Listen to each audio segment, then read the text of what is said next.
Bank account. आज का topic हमारा क्या है?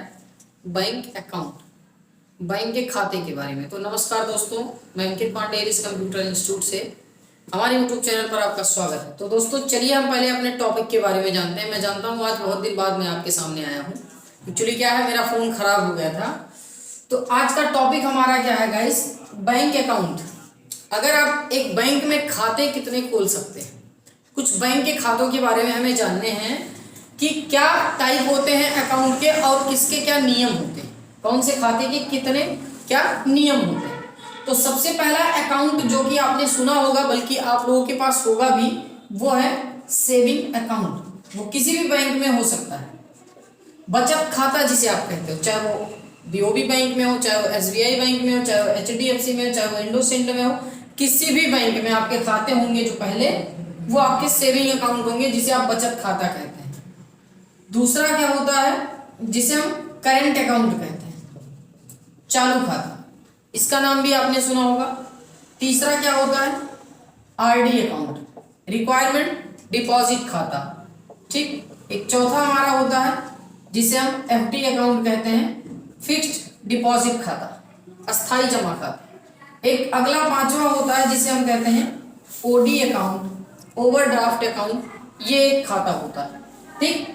तो अब इन खाते के रूल क्या होते हैं, खाते खोलने के नियम क्या होते हैं और खातों के नियम क्या होते हैं। तो सबसे पहला सेविंग अकाउंट हम जानते हैं, जिसका अर्थ होता है बचत खाता। ये गाइस क्या होता है? एक बचत खाता होता है जिसमें हम क्या करते हैं, अपनी जमा को, अपनी अर्निंग को थोड़ा थोड़ा करके जमा करते हैं। जो भी हमारे डे बाई डे, दिन प्रतिदिन के बाद, खर्चों के बाद, रोजाना के बाद, जो है रोजमर्रा के बाद जो कुछ बचत होते हैं, कुछ अमाउंट जो हमारे पास बचता है, उसको हम क्या करते हैं, बैंक में जमा कर देते हैं। हम ये सोचते हैं कि हमारे पास जो पैसे आते हैं वो बचते नहीं, खर्च हो जाते हैं। तो इससे क्या होता है कि हम क्या करें, कुछ बचत करना चालू करें।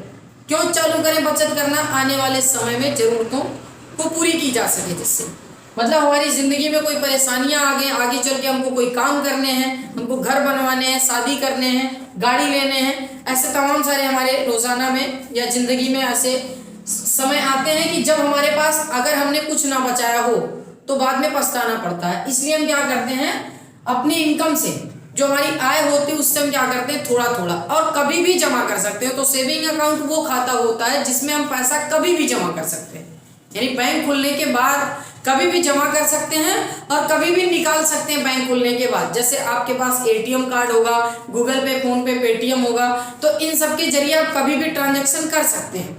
बिल्कुल इसी तरह से किसी को आप कैश देके जमा कर सकते हैं, लेकिन जो बैंक का टाइम होता है, अगर आप वो बात करें तो 10 से 4 और मंडे टू सैटरडे, सोमवार से शनिवार तक ही जब बैंक खुला रहेगा, तो कभी भी आप वहां जाके जमा कर सकते हैं। तो इस खाते में गाइस ये भी नियम होता है कि इस खाते में आप एक लिमिटेड अमाउंट रख सकते हैं। क्योंकि क्या होता है कि बचत खाते का एक नियम ये होता है कि इसमें जो धन हम जमा करते हैं वो हमारा 10 साल बाद डबल हो जाता है। यानी आप 1 लाख रुपए यदि जमा कर देते हैं तो 10 साल बाद उस पैसे का डबल हो जाएगा, 2 लाख हो जाएगा 10 साल बाद। तो इसके बीच में आपको ट्रांजैक्शन नहीं करने हैं भी तो, लेकिन उसके अंदर अमाउंट नहीं आने देना है, मतलब 10 लाख के ऊपर ही होना चाहिए। तो गाइस अगर इस नियम के अनुसार हम देखें तो कुछ लोग मार्केट में ऐसे हैं जिनके पास बहुत सारे पैसे हैं, वो क्या करेंगे, खाता खोल लेंगे और उसमें करोड़ों रुपए रख देंगे और 10 साल बाद 2 करोड़ बन जाएगा। ऐसा नहीं। तो नियम होता है इसमें क्या है गाइस, आप 5 लाख रुपए तक रख सकते हैं, उससे ज्यादा रखेंगे तो क्या होगा, टैक्स लगेगा, इनकम टैक्स। टर्नओवर ज्यादा कर देते हैं, कभी कभी होता भी होगा आपके साथ, आप गूगल पे, फोन पे के जरिए ऑनलाइन ट्रांजैक्शन ज्यादा कर देते हैं आपके सेविंग अकाउंट पर, तो बैंक क्या करता है, आपके खाते को ब्लॉक कर देता है, बंद कर देता है। तो आप बैंक में जाके संपर्क करते हैं या ट्रांजैक्शन करना बंद कर देता है, रोक देता है।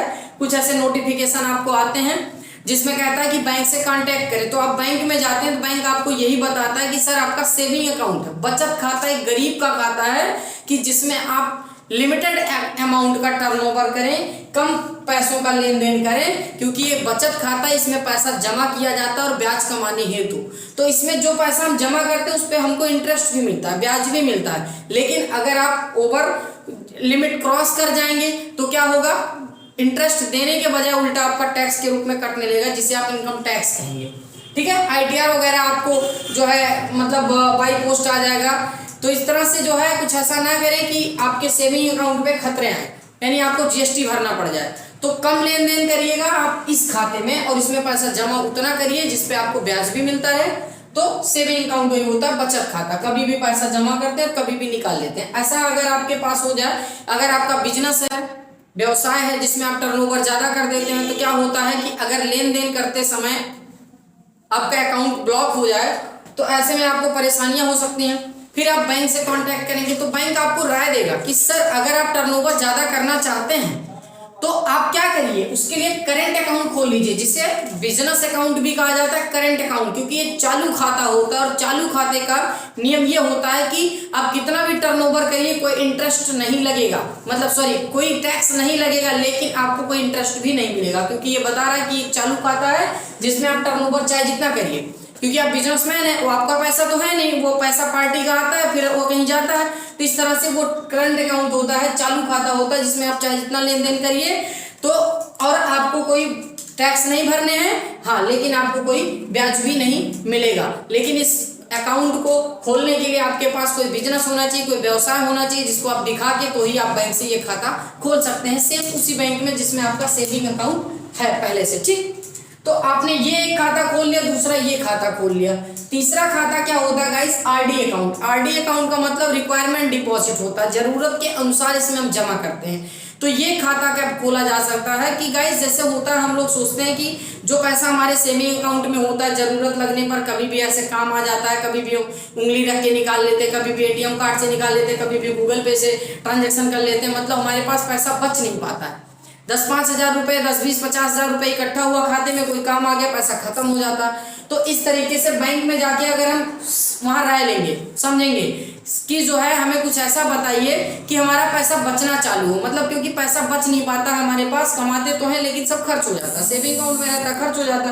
तो बैंक आपसे बताएगा आपको कि सर आप एक आरडी करा लीजिए, रिक्वायरमेंट डिपॉजिट करा लीजिए एक, जिसमें क्या होगा अपने लिमिट के अनुसार जितना आप जमा कर पाओ, 1000, 2000, 500 रुपये, 100 रुपये, 10,000, 20,000, मतलब हर महीने कितना आप जमा कर पाओगे। आरडी का नियम क्या होता है कि हर महीने आप कितना जमा कर पाओगे, जितनी आपकी क्षमता, जितनी आपकी कैपेसिटी है उतना आप क्या करोगे, यानी 1000 रुपये अगर आपकी लिमिट है, आपका कैपेसिटी 1000 का है, तो आपके खाते से 1000 रुपये पर मंथ कट जाएंगे, आपके सेविंग अकाउंट से वो कट जाएगा, जो आपको शो नहीं करेगा बैलेंस में आपके।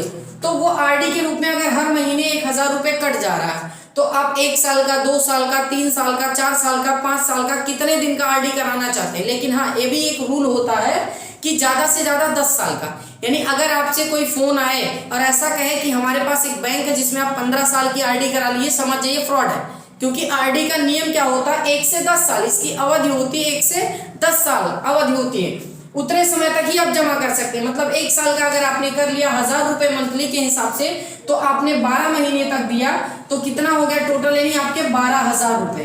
अब 12,000 रुपये आपने जमा कर दिया तो आपको बैंक इस पे टैक्स वो इंटरेस्ट भी देता है, मतलब ब्याज भी देगा। अब वो 6% दे रहा, 4% दे रहा, हर बैंक के अलग अलग नियम होते हैं, अलग अलग मंथली चार्ज मिलते हैं। तो मान लीजिए आपको अगर 6% दे रहा है तो 12×6 = 72, यानी 720 रुपये ब्याज भी आपको मिलेगा। 12,720 रुपये के रूप में आपको 1 साल बाद आपका पैसा रिटर्न हो जाएगा, यदि आपने 1 साल का आरडी किया रहा होगा। वही गाइस, अगर आपने 1000 रुपये मंथली का आरडी करा लिया और आपके पास ऐसा कुछ समय आ गया कि जिसमें आप नहीं जमा कर पा रहे हो, मतलब 2, 4, 6 महीने आपने जमा किया, लेकिन ऐसा हो जाए कि कोरोना जैसे, कोई लॉकडाउन जैसा कोई महामारी का समय आ जाए जिसमें आपकी इनकम बंद हो जाए और आपके पास पैसे नहीं आरडी कटवाने के लिए, तो आप क्या कर सकते हो, आरडी जैसे 6 महीने का आपने जमा किया है, 3 महीने का जमा किया, तो आरडी को कभी भी आप ब्रेक कर सकते हो और विथ इंटरेस्ट ब्याज के साथ आपको पैसा वापस भी मिल जाएगा। यानी आप अगर 6 महीने तक जमा किए हो तो 6 महीने का 6000 और 6×36 मतलब 6 का गुणा 6 से, यानी आपको 360 रुपये ब्याज भी मिल जाएगा। 6 महीने का 360 रुपये ब्याज भी मिल जाएगा प्लस 6000 आपका, यानी आरडी को कभी भी आप ब्रेक कर सकते हो और इसमें पैसा थोड़ा थोड़ा जमा करना पड़ता है इनको, मतलब अपनी जरूरत के अनुसार जितना हमारे पास है थोड़ा थोड़ा करके जमा कर सकते हैं और कभी भी ब्रेक कर सकते हैं, तोड़ सकते हैं, ब्याज के साथ पूरा पैसा विदिन सेकेंड हमारे अकाउंट में आ जाएगा। वहीं एफडी की बात की जाए, फिक्स डिपॉजिट, जैसे आपने आरडी करा लिया, अब आरडी हर महीने 1,000 का कराया, साल का 12,000 आपके पास इकट्ठा हो गया। 12,000 रुपये जब आपके पास इकट्ठा हो गया, फिर आप उस पैसे को अगर सेटल करते हो अपने सेविंग अकाउंट में, दोबारा वापस लाते हो, फिर वही क्या होगा, काम लगने के बाद खर्च। तो आप बैंक में जाके पूछोगे सर ये 12,000 हमारे पास इकट्ठा हो गया, आप क्या करें इसके लिए। तो अगर फिर से आरडी आप करवाते हो तो 1,000 रुपये महीने की आरडी करवा लोगे तो 12 महीने लग जाएंगे, वो पैसा आपका जाने में 12 महीने लग जाएगा। और यदि आपने 12,000 की आरडी करा ली तो पहले महीने तो 12,000 आपके पास थे, जमा कर दिया, लेकिन दूसरे महीने क्या करेंगे, 12,000 कहाँ से आएगा। तो इसके लिए बैंक आपको राय देगा सर एफडी करा लीजिए। एफडी का मतलब फिक्स डिपॉजिट। फिक्स डिपॉजिट करा लेने से क्या है, स्थायी जमा, इसमें पैसा एक बार में जमा करना पड़ता है। अब जैसे आपके पास 12,000 था तो 12,000 आपने इकट्ठा जमा कर दिया, और एफडी पे आरडी के अकॉर्डिंग थोड़ा ब्याज ज्यादा मिलता है। आरडी पे अगर 6% ब्याज मिल रहा है तो एफडी पे हो सकता है 7% मिले, 7.5% मिले, 8% मिल सकता है। तो 12,000 आपका एफडी हो जाएगा, वो भी 1 साल से 2 साल 3 साल 4 साल यानी 10 साल, मतलब 1 से 10 साल एफडी की भी अवधि होती है। इतने समय तक आपका पैसा फिक्स हो जाएगा, अस्थायी रूप से जमा हो जाएगा। अब 12,000 आपके खाते से कट जाएंगे, वो 12,000 आप जितने समय के लिए कराएं, 2 साल के लिए, 1 साल के लिए, तो 1 साल बाद वो पैसा मिलेगा। लेकिन अगर आप सोच रहे हैं कि एफडी कराने के बाद 2 महीने 3 महीने बाद यदि आप सोच रहे हैं कि वो एफडी को हम ब्रेक कर दें, तो ऐसा नहीं होता है। एफडी को ब्रेक करने से लाभ होगा, अगर समय के पहले आप उसको तोड़ते हैं तो वो नुकसान में जाएगा, बैंक कुछ पैसा काट लेगा आपका, क्योंकि एफडी का नियम होता है पैसा एक बार में जमा करना पड़ता है और समय पूरा होने के बाद ही मिलेगा ब्याज के साथ। यदि समय से पहले आप उसको ब्रेक करते हैं तो वो नुकसान में जाएगा। कुछ परसेंट 10%, 15%, 25% तक भी लैप्स कर सकता है बैंक आपका, ठीक, क्योंकि बैंक का नुकसान हो जाएगा। अगर आपने 1 साल के लिए कहा और वो पैसा तो अपने पास रखेगा नहीं, उसको कहीं वो निवेश कर देगा, इन्वेस्ट कर देगा, किसी को लोन दे देगा, कुछ भी कर देगा, और आप महीनों बाद मांग रहे हैं पैसा, साल के पहले ही मांग रहे हैं, तो वो पैसा तो मार्केट में पहुंच चुका है ना। तो जब आप समय के पहले लेंगे तो वो कुछ ना कुछ काट के आपको देगा, तो इसलिए एफडी में नुकसान हो जाता है यदि समय के पहले उसको ब्रेक किया जाए। और अगला ओडी अकाउंट होता है। ओडी अकाउंट का मतलब ओवरड्राफ्ट अकाउंट होता है। ये अकाउंट जितना आपके खाते में ना रहेगा तो भी आपको पैसा देगा। ये एक ऐसा खाता होता है जो सबका खुलता भी नहीं। ये खाता खोलने के लिए आपका बैंक के साथ अच्छा व्यवहार, आपने क्रेडिट कार्ड तो सुना होगा, मैंने इसके पहले के वीडियोस में क्रेडिट कार्ड के बारे में बताया हुआ है, आप चैनल से जाके प्लेलिस्ट से जाके वो वीडियो देख सकते हैं credit card and debit card के बारे में। तो क्रेडिट कार्ड का नियम क्या होता है, क्रेडिट कार्ड के फायदे क्या होते हैं कि हमारे सेविंग अकाउंट में या हमारे किसी भी खाते में 0 रुपए होने के बाद भी हम अपनी जरूरत के अनुसार कुछ पैसा उससे उसकी लिमिट के अनुसार निकाल लेते हैं। 10,000, 20,000, 50,000, 1 लाख, 2 लाख, 3 लाख, जितनी लिमिट होगी।